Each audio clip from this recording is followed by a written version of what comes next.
Bonjour à vous en ce lundi, j'espère que vous avez passé un bon week-end. Bonjour à toutes et toutes. Voilà, alors j'ai intitulé ce petit podcast qui va pas être trop long, Tout s'enchaîne à la vitesse de l'éclair. Alors depuis quelque temps, peut-être même déjà depuis quelques années, une observation intéressante est à faire et à analyser, c'est tout simplement les événements qui s'enchaînent à une vitesse phénoménale. J'avais lu un livre il y a très longtemps, Toujours plus vite. Je crois que le titre c'était Toujours plus vite. En fait, on est dans une société de la presse, la société de la surinformation. Donc on reçoit une quantité d'informations que tout simplement votre cerveau ne peut pas traiter, c'est impossible. D'ailleurs, vous avez l'impression d'être hyper lent par rapport aux machines. Si on prend les machines, les ordinateurs, les supercalculateurs, regardez maintenant les transactions. Je vous parlais le jour justement de la crise permanente là, sur la transaction financière. Aujourd'hui, c'est fait à la microseconde. On achète, on vend à la microseconde. Hein. Ça dure quelques secondes et puis si vous n'avez pas... voilà, puis après, bien sûr, il y a certains aristocrates de la bourse qui génèrent leurs propres règles. Et vous regardez, aujourd'hui, tout s'enchaîne à la vitesse, j'allais presque dire de la lumière, mais on va dire à la vitesse de l'éclair. C'est comme la lumière, hein, l'éclair. Et vous dites, mais comment ça se fait en fait? Comment se fait-il qu'on ressente ce phénomène où tout effectivement va de plus en plus vite? Regardez par exemple si vous prenez les années 2000, hein, même les années 2000 et un peu avant, vous vous aperceviez que, bon, il y avait des événements, mais ça s'enchaînait pas comme ça s'enchaînait par exemple, vous aviez un événement plus ou moins, on va dire, important, oh, on va dire toutes les semaines ou peut-être toutes les 2 semaines. Vous voyez, ça restait dans l'ordre du gérable. Voilà, on pourrait dire que ça restait dans l'ordre du gérable, de ce qui est gérable. Aujourd'hui, c'est plus des semaines, c'est plus des jours, c'est toutes les heures. Bientôt, ça sera toutes les minutes. Donc on voit qu'il y a un phénomène d'accélération toujours plus vite, toujours plus vite. Ça me rappelle le film, je sais pas, vous vous rappelez de ce film, je sais pas si vous l'avez vu, ce film Time Out, où vous avez un type qui doit absolument, pour vivre, il doit récupérer du temps. Donc il vole du temps aux autres. Voilà, une espèce de montre, vous savez, qui est sur le poignet. Puis on voit un compteur qui tourne, soit dans le sens de l'incrémentation ou la décrémentation. C'est-à-dire, soit le compteur augmente ou il diminue, si vous préférez. Et vous dites, mais c'est exactement ce qu'on vit. Vous avez tous les enchaînements qui s'enchaînent à une vitesse incroyable. Puis on vous parle d'un sujet, par exemple, vous voyez, on va vous parler de la guerre en Ukraine, et d'un seul coup, pam, on casse le sujet et on va vous parler, par exemple, des droits de douane que M. Trump a mis en place. Mais après, non, non, non, ça va plus vite encore. Ah, c'est les Houthis qui se trouvent au Yémen, qui ont les Houthis qui se trouvent en Yémen, qui sont en train de paralyser le Yémen, qui se prennent le contrôle de la mer Rouge pour pouvoir empêcher les bateaux marchands de pouvoir livrer, quoi. Donc vous avez des tas d'événements. Alors après, ça peut être votre voisinage aussi. Vous apprenez que votre voisin ceci, votre voisine, dans votre famille, au niveau de votre travail. Et on s'aperçoit que tout s'accélère. Alors pourquoi tout s'accélère comme ça? Est-ce que c'est un phénomène physique? Est-ce que c'est... Ben non, parce que le temps reste toujours le temps. Une seconde reste toujours une seconde, une minute reste toujours une minute. C'est aussi parce que nous sommes, c'est ce que je vous ai dit au départ, dans un système de surinformation. Et comme nous sommes dans une surinformation, nous n'arrivons pas à traiter cette surinformation qui est liée notamment au numérique en particulier. Regardez aujourd'hui, bon bah la société d'aujourd'hui, elle va surtout mettre beaucoup de temps, elle va passer beaucoup de temps sur les réseaux sociaux, par exemple sur le numérique. Alors les réseaux sociaux, non, il ne faut pas y passer trop de temps parce que c'est une catastrophe. Voilà, donc moi personnellement, j'évite. Là, je vous fais un petit podcast très rapide hein, pour voilà vous dire voilà que ce que j'ai eu cette idée de sujet intéressant, événement à la vitesse de l'éclair.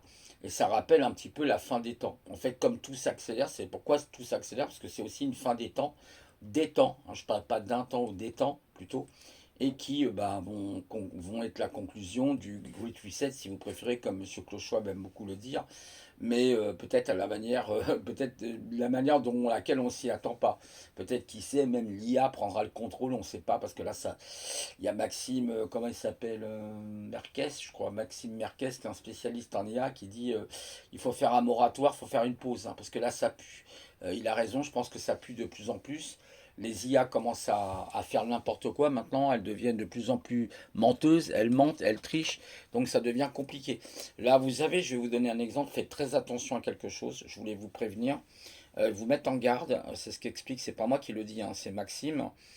Et Maxime expliquait, parce qu'il a travaillé, hein, il a été directeur dans des grandes institutions d'IA, hein, c'est quelqu'un de très très calé, il connaît très très bien son métier, c'est un ingénieur, je crois même que c'est un doctorant en mathématiques appliquées, donc il connaît très bien ce milieu-là. Il explique qu'il y a un énorme danger, et il expliquait qu'il n'y a pas très longtemps, il a eu un de ses copains, un ami qu'il connaît bien, il a reçu un coup de téléphone, et la personne l'a grugé au téléphone en lui disant oui, j'ai besoin de vos informations bancaires, etc. Et vous savez, c'était quoi? Eh ben, c'était une IA. Oui, oui, je, je vais le dire comme ça, c'était une IA qui l'a appelé. Donc, faites très attention aujourd'hui. Les IA, moi je l'avais dit, hein, il n'y a rien, il n'y a pas de garde-fou, ça va faire comme la bourse, hein, ça va faire comme l'économie, ça va finir par nous péter dans les doigts. Et c'est ce qui est en train d'arriver en fait. Hein, bah, c'est ça, vaut mieux deux prévenus qu'un seul. Donc en fait, quelque part, il avait mis en garde et tous les autres, bah, les Yann Duquesne, tous ces gens-là, ils sont complètement à côté de la plaque. Ils ne comprennent pas qu'il peut y avoir des dangers potentiels avec l'IA. Surtout que ça peut être un État dans l'État et ça peut être surtout un moyen de contrôle. D'ailleurs, il y a la quadrature du net qui met maintenant en garde. Hein. Elle s'aperçoit que c'est plus un outil de contrôle que quelque chose qui peut réellement vous aider. Voilà. Au départ, hein, ça peut être de bonnes intentions. Je ne dis pas que l'IA est forcément un outil de mauvaises intentions. C'est comment on l'utilise. C'est ce que disait Luc Julia. Il disait si j'ai un marteau puis que je tape sur la tête de mon voisin, bon, bah voilà, c'est pas fait pour ça, c'est fait pour planter des clous dans une planche, hein, un marteau, voilà, par exemple. Donc vous voyez que l'outil doit être adapté. Le problème, c'est qu'aujourd'hui, bah, comme il n'y a pas de garde-fou, il n'y a pas de règles, bah, on est parti dans le n'importe quoi, comme d'habitude. Hein. On a vraiment, comme on est a priori en idiocratie et qu'on a des individus irresponsables et immatures, on en arrive à des dirigeants en particulier, hein, des gens quand même qui sont hautement placés, et ben on en arrive à de telles aberrations. Oui, continuons notre loi de la singularité qui n'existera jamais de toute façon. Oui, oui, oui, j'écoutais l'autre jour une ingénieure là qui disait oui, oui, on va arriver à la 10e génération d'intelligence artificielle qui pourra modeler l'univers et tout. Je dis ouais, papa, papa, papa, papa, oh là là là là là là, où c'est que ça va tout ça? Bon, bref, c'était pour vous dire un peu tout ça que bah oui, il peut y avoir des problèmes hein, avec cette IA. Elle peut être un outil incroyable. Elle peut être, moi, je l'utilise hein, personnellement, par exemple pour le code des fois, pour avoir des informations. C'est très pertinent hein, souvent. Alors pas toujours. Des fois, les réponses peuvent pas être toujours forcément. Ça dépend comment vous faites votre prompt, hein, tout simplement. Mais c'est vrai que ça reste un agent. Parce que l'intelligence artificielle, vous savez ce que c'est? C'est un agent. Hein.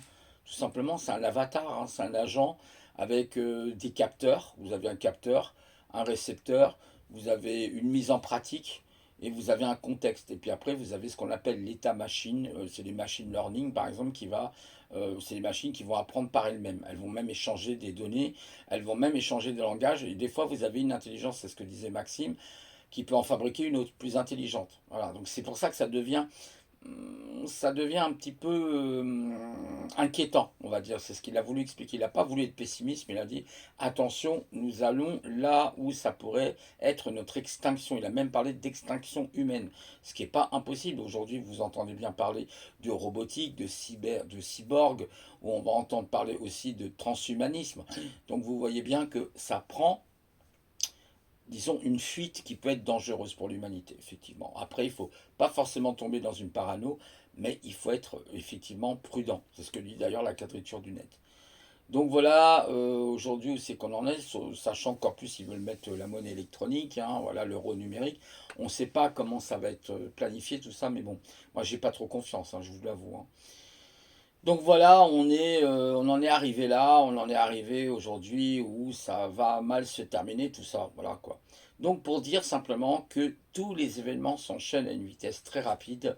Est-ce que c'est un phénomène quantique? Peut-être que ça se passe à une échelle quantique, je ne sais pas.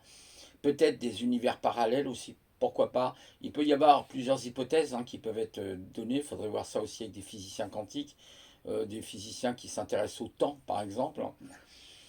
C'est vrai que c'est assez surprenant, mais on voit bien qu'on vit une accélération des choses. Je vous ai dit, les changements maintenant c'est à la minute, c'est même plus des changements à la semaine ou au jour, hein, c'est fini ça. Vous le voyez vous-même. Attendez, hop, j'espère que j'ai pas. Ouais, parce que j'ai encore coupé. Donc vous voyez, ça va très très très vite. Voilà, c'est ce que je voulais vous dire. Je vous souhaite une bonne journée et puis je vous dis à une prochaine fois. Au revoir.